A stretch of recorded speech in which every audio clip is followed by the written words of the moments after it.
My name is Carolyn Coleman, and I'm Executive Director and CEO of the League of California Cities. I want to thank you all for joining us this morning. The Climate Safe Infrastructure Coalition is a broad coalition of local governments, labor unions, business leaders, transportation and transit advocates, and community groups. And I want to give a special shout out this morning to the women and the men of labor and the local government leaders who took time out of what we know are busy, busy days to be with us here today. So thank you, and thank you for planning for and building the backbone of the infrastructure that is so vital in our beautiful state of California. Your work every day improves our quality of life and uplifts the entire economy for all who visit and who call California home. The League of California Cities represents the 483 cities in California, and we are proud to play a leadership role in this coalition calling for the reauthorization of cap and trade. Cap and trade funding powers our communities.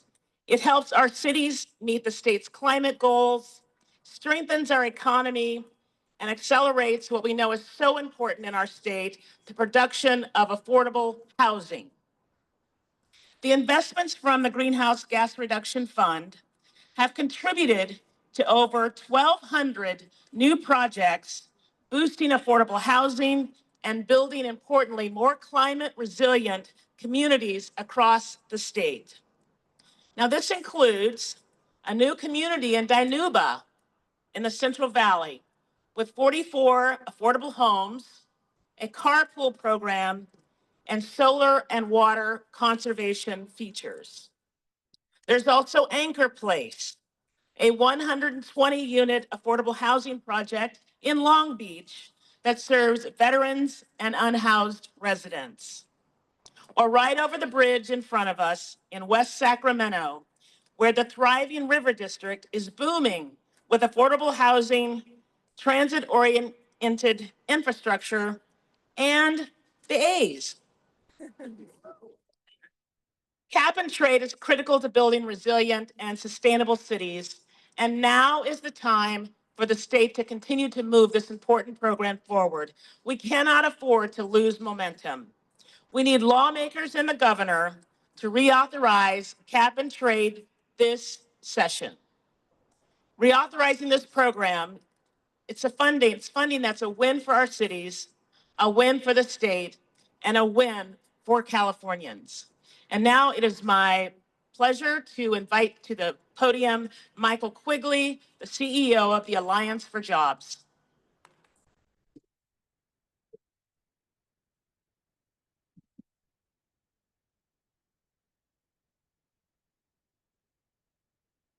Thank you. Good morning. My name is Michael Quigley. I'm the Executive Director of the California Alliance for Jobs. The Alliance proudly represents more than 2,000 heavy construction companies and over 100,000 union construction workers from Bakersfield to the Oregon border who build and maintain our state's infrastructure. Our members are the people who most influence the future of our state's physical infrastructure by their labor, and that's why they're here represented today. Laborers, operating engineers, carpenters, associated general contractors, and AGC, associated United Contractors. Our labor management partnership works together to advocate for responsible investments in public infrastructure. So I want to thank all the workers here today who have such a strong voice in this process. I'm proud to advocate on behalf of the highly skilled and trained union construction workers that build our state's infrastructure. There are few jobs as important as what they do, and they will play a critical role in helping California prepare for a more certain future in the face of extreme weather and varying climate change. The Alliance is a leading organizer of the Climate Safe Infrastructure Coalition, and our coalition strongly supports reauthorizing the state's cap and trade program and urge lawmakers to extend the program by at least 15 years to provide the certainty and predictability that infrastructure projects need to be delivered for the public. We are urging legislatures and the governor to prioritize investments in physical and natural infrastructure that will reduce the greatest amounts of greenhouse gas emissions while also making us safer and more resilient for the impacts of climate change. Our coalition has rallied behind a package of investments that include prioritizing state and regional transit rail, including high-speed rail, wildfire resilience and preparedness, infrastructure to support high-density infill developments that will get cars off the road and reduce emissions, climate adaptation projects like levees, dam safety improvements, highway relocations, coastal airports to protect us against the effects of sea level rise, clean transportation infrastructure like EV charging, and very important, money for local governments to adapt their transit and truck fleets to future zero emission standards. Prioritizing investments in physical and natural infrastructure will make us safer, will reduce pollution and emissions, all while supporting tens of thousands of middle-class jobs. Thank you, and I'll turn it over to Michael Pimentel with the California Transit Association.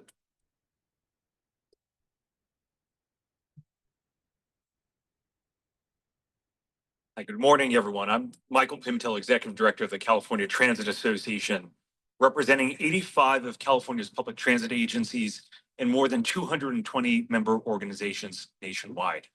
And I'm pleased to be here today standing alongside our coalition partners, urging the legislature and urging Governor Newsom to reauthorize the cap and trade program. As you know, California has long been a leader in climate policy. And one of the most powerful tools we have in the state to fight climate change is the cap and trade program.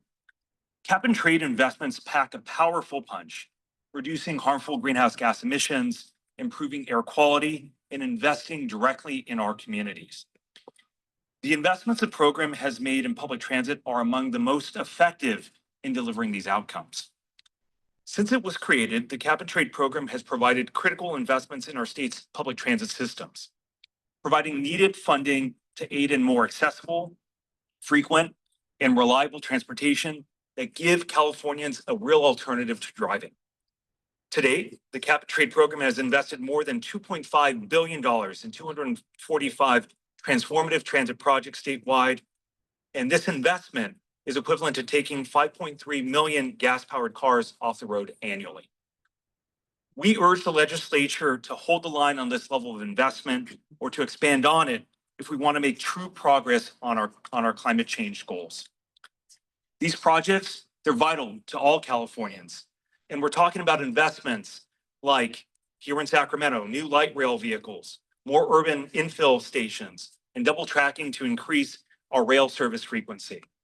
In Los Angeles, the expansion of LA Metro's rail transit system. In San Diego, coastal rail improvements between Orange County and San Diego that ultimately improve on our ability to deliver reliable and safe public transit to everyday Californians. And finally, discounted transit pass programs that benefit some of the most disadvantaged communities in our state. I'll note that 1 out of every 8 transit trips in the United States takes place right here in California. And with continued investment, that number will only go up.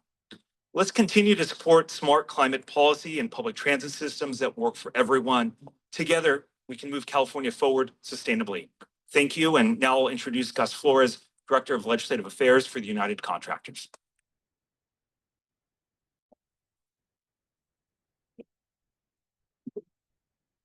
Good morning. I'm Gus Flores, Director of Government Relations for United Contractors. United Contractors is the largest union-affiliated contractors association in the Western United States. We advocate and fight for nearly 800 members and the more than 40,000 union workers they represent. Our contractors and their workers are the backbone of this great state. They build and maintain the critical infrastructure we all rely on every day. These are the men and women helping to build critical infrastructure projects you've heard about this morning, all funded by cap and trade. This monumental investment is putting people to work, helping create housing, improving transit and rail services, and creating opportunity for disadvantaged communities. Every person, family, and community benefits from climate-safe infrastructure investments. The strength of our industry and our membership is powerful. And today, we are putting our weight behind the need to invest in climate-safe infrastructure. Our economy and our environment cannot afford to pause or pull back on the existing investment our state is making to these critical areas of housing, rail, transit, and climate resilience. Today, we collectively urge the legislature and the governor to listen to the more than 20 statewide organizations who have joined this coalition and extend cap and trade. Let's keep building a better California. Next up, I'd like to invite Dan Dunmoyer, President and CEO of the California Building Industry Association.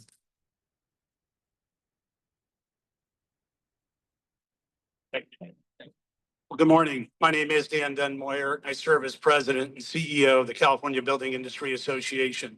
We're the organization that represents the California home builders. We build roughly 90% of the home building units in the state of California.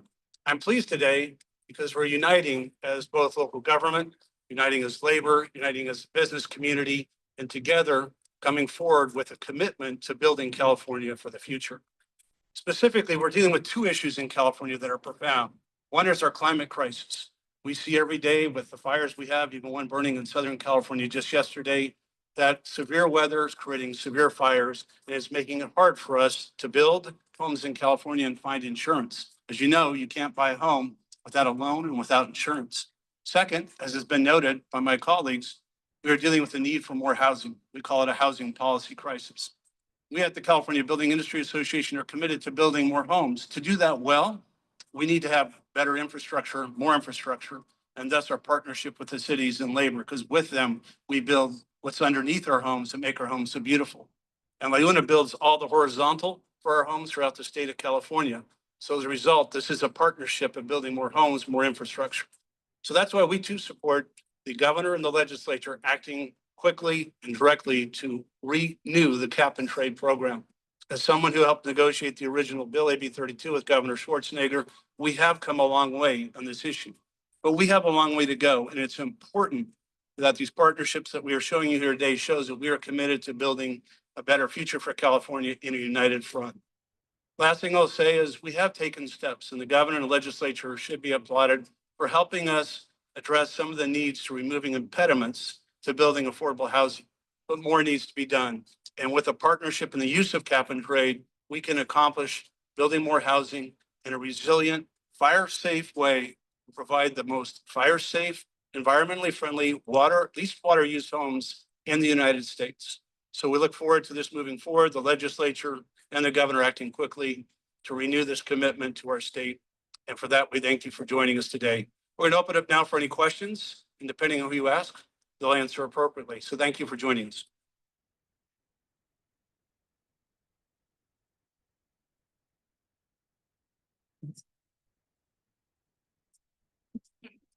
Thank you to all of the speakers this morning, and thank all of you for joining us. I want to just go back to something that you heard from a couple of our speakers, that we have over 20 organizations that have come together for this coalition. And as you might notice with the lineup between local government groups, labor, business, community groups, it's not often that we're all on the same side in support of an issue, but that tells you how important this issue is.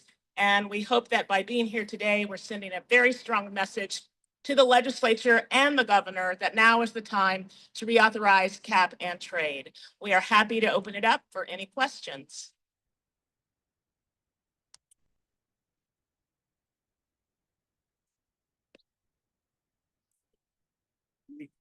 And we are happy to say thank you again. Have a wonderful day.